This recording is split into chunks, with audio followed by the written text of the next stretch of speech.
Hey folks, this is Sage Phillip, a technical game designer on our live pod. And this is Whitrock, a set designer who has been set lead on many past and future sets. Talker's Trials has been live for a little while right now, so we hope you've been able to play with it and have some fun with the mode, and we also hope that Jace hasn't been too mean to you. Really, on the TFT team, we've always tried to be experimental. And we've always talked about what could a version of a PVE experience look like for TFT. So this is our try at it, basically. We just wanted to get something kind of relatively simple together, see how much players enjoy it, and hopefully you have fun with the mode. Yeah, because we've done some explorations kind of in this direction previously with things like Crab Rave or the threat bosses from Monsters Attack, but we really feel like this is a space that has the potential to kind of do some more with, and so here's our stab at it. There's also not a timer in this mode. The decision to make this mode timerless was really important to us because we basically have built a strategy game on top of another strategy game. And so we really want to make sure that you have as much time as possible to plan out your comp, do your roll down, move your items, position for the enemy. We really want to make sure that time is not the enemy here. The enemy is the enemy. And if you want to make them even harder, we've got Chaos mode. Yeah, so this mode has two difficulties, normal and chaos.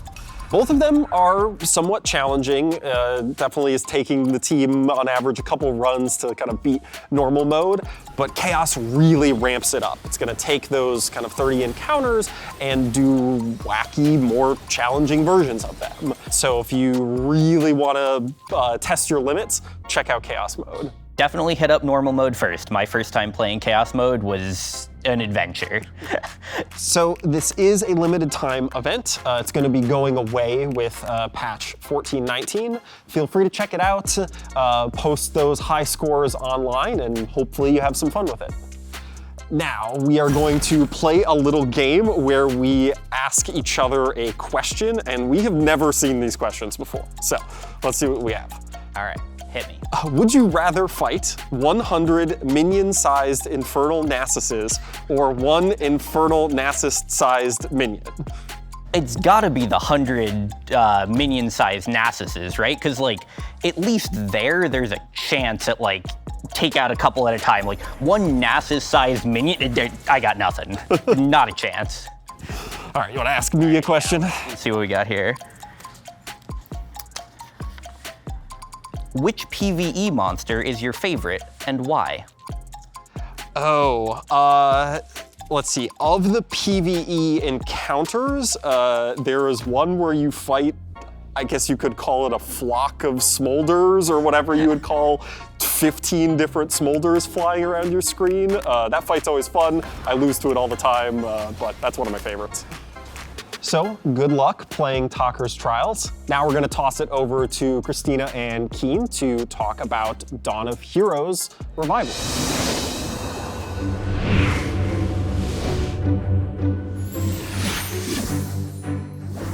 Hey everyone, this is Keen. He's our lead designer for Set Revivals. So lucky to have him joining us all the way from Singapore. Very happy to be here in LA. So this is Christina, the product lead for Set Revival. So Keen, with Set Revivals, we don't just copy and paste. We have designers like you come in and modernize them. So when you were asked to lead the design of the Dawn of Heroes Revival, how did you think about modernizing the set? Right, so first and foremost, the Dawn of Heroes, their core set mechanics, namely the Radiant items and Divine Blessings, they are so beloved by our players that they're already part of the core TFT experiences. Therefore, we don't look to revamp these mechanics that much. Instead, we seek to improve the player experiences by adding ceremonies to these core mechanics for our revival. So in the revival, players will be able to see the Order Pengu coming out on screen to hand out these blessings to the players. Awesome. I know. I'm super excited about the new ceremony. It looks amazing in game. What other new features did you add to the revival? Yes, so for us, we also added a lot of trait and champion augments, mainly because we saw how well they perform in the modern live sets. So we are very excited to see how players feel about the new trait and champion augments we add for the revival. So for us, for the Abomination trait, we created the augment, the Monstrous Chopper. So for this augment, the Abomination now wields a weapon and his attack will cause the AoE damage right in front of him. So he's really powerful in that regards. So besides trait augments, we also added a bunch of champion augments. So Christina, which is your favorite? I'm most excited about the Thresh champion augment. So it's called Death Approaches, and it's us reimagining Thresh from the utility frontliner he is in the Dawn of Heroes set to a carry Thresh. So instead of hooking to the farthest unit and then pulling them slightly close to you, he actually hooks himself to that unit and then does extra damage on his next attack. So he plays a little bit more like the classic League of Legends Thresh, which hopefully should be fun for players. I remember in your TFT Death Drop for set 12, you mentioned a bit about the revival ladder. Shall we talk more about it today?